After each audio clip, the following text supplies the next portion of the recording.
Politeknik Negeri Sriwijaya, dahulunya bernama Politeknik Universitas Sriwijaya, secara resmi dibuka pada tanggal 20 September 1982. Pada fase pertama, Politeknik hanya memiliki 2 jurusan, yaitu jurusan Teknik Sipil dan jurusan Teknik Mesin, dengan daya tampung maksimum 572 orang.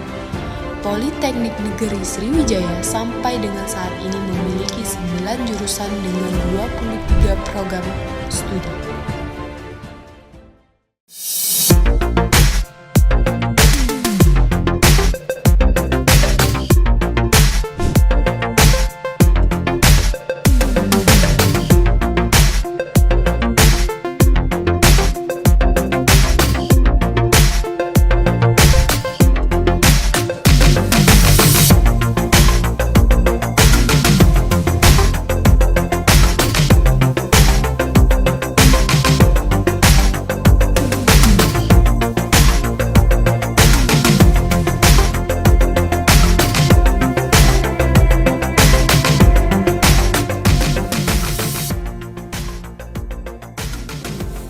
Pembangunan berwawasan lingkungan merupakan pembangunan berkelanjutan yang mengoptimalkan manfaat sumber daya alam dan sumber daya manusia dengan cara mereserasikan aktivitas manusia dengan kemampuan sumber daya alam untuk menopangnya.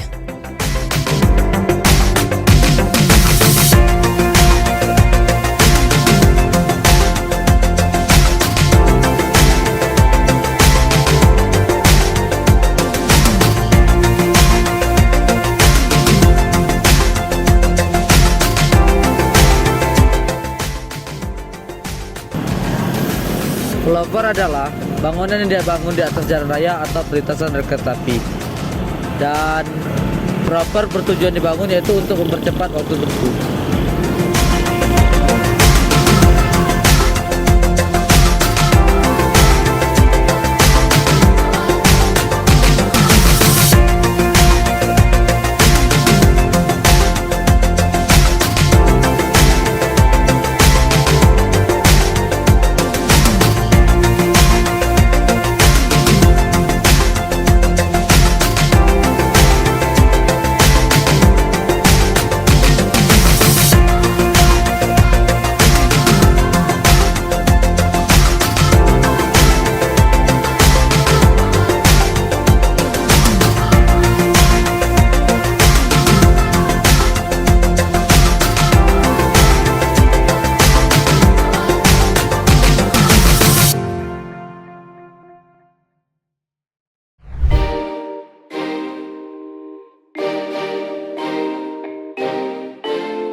Kementerian PUPR memulai pelaksanaan pembangunan flyover Skip Ujung untuk mengurangi kemacetan yang kerap terjadi di ruas Jalan Basuki Rahmat sampai dengan Jalan R. Sukamto dan ruas Jalan Amfibi sampai dengan Jalan Angkatan 66, Kota Palembang, Sumatera Selatan.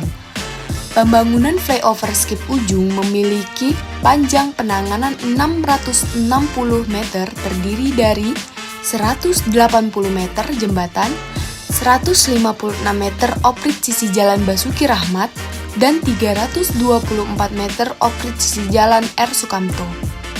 Selain itu, pembangunan flyover dek Nando lebar jembatan 18,4 meter ini bersumber dari dana surat berharga syariat negara senilai 152 miliar.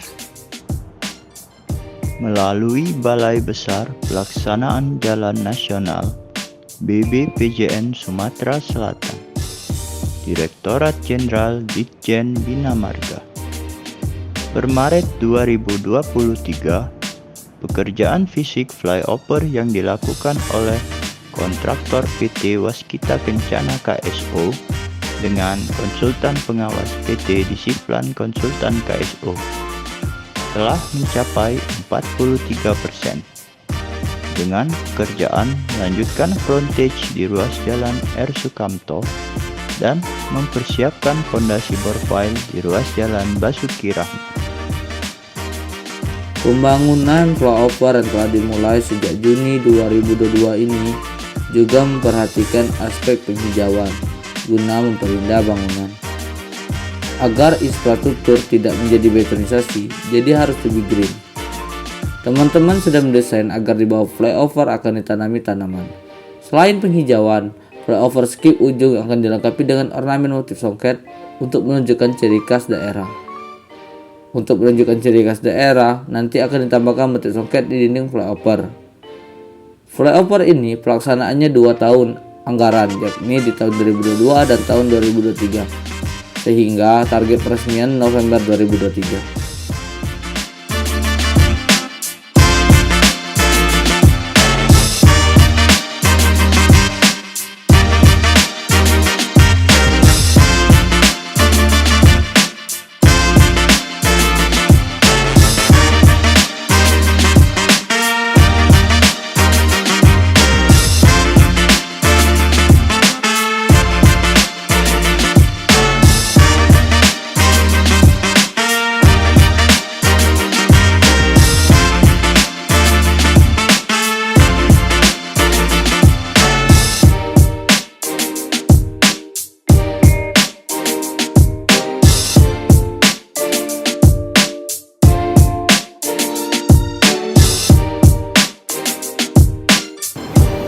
Namun siapa Kak? Sam nggak? Sam. Ya. Cak mana Kak dampak positif dengan negatif proyek flyover ini menurut Kakak? Kalau dampak negatifnya tuh pasti lingkungan di sini macet jadinya Mas. Jadi kalau nanti begitu lama gitu. Nah kalau positifnya pasti kalau setelah proyek ini selesai pasti macetnya tuh tidak lagi gitu. Oh, saya itu kan menurut kamu kan? Kasih ya Kak. Ya. Yo.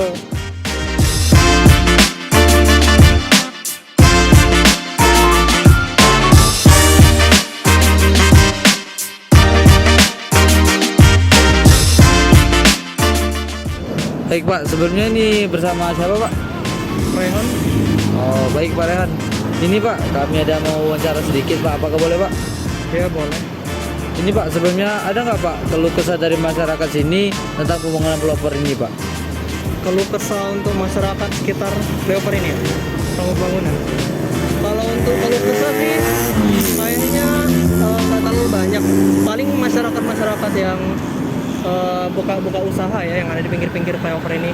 Karena ada beberapa usaha kayak warung steak itu sama di sebelahnya restonya itu keluh kesah mereka itu kayak bisnis mereka kurang lancar untuk orang-orang lewat menggunakan jalan sini kan, karena akses jalannya terbatas gitu, nggak terlalu terbuka kayak dulu.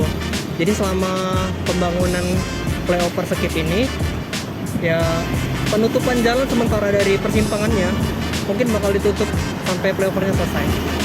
Itu aja sih. Sama beberapa masyarakat juga pernah kejadian kalau lagi macet pukul-pukul sore ya, itu biasanya masyarakat tuh ada yang suka kesenggol mobil atau motornya gitu. Ya itu aja sih kalau Baik Pak, kalau itu Pak. Terima kasih sebelumnya Pak atas wawancaranya. Makasih Pak waktunya.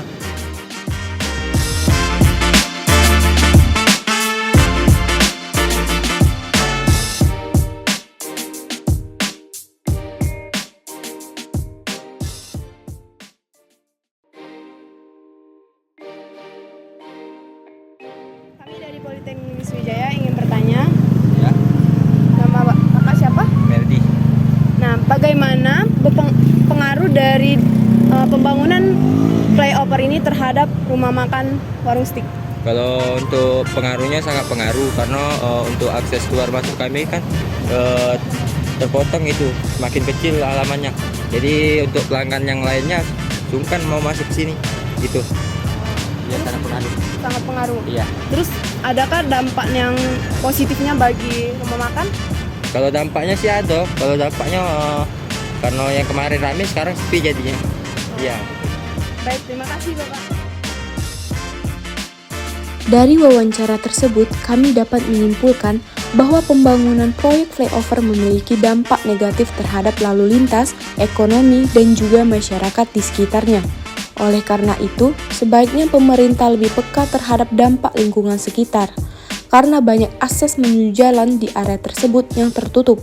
Seharusnya dibuat jalan alternatif yang tidak berdampak kemacetan di jalan sekitar dan juga dampak lainnya dari masyarakat atau UMKM yang berada di sana ekonomi mereka terganggu akibat pembangunan jembatan flyover tersebut. Wawasan lingkungan. Pelajaran paling menyenangkan.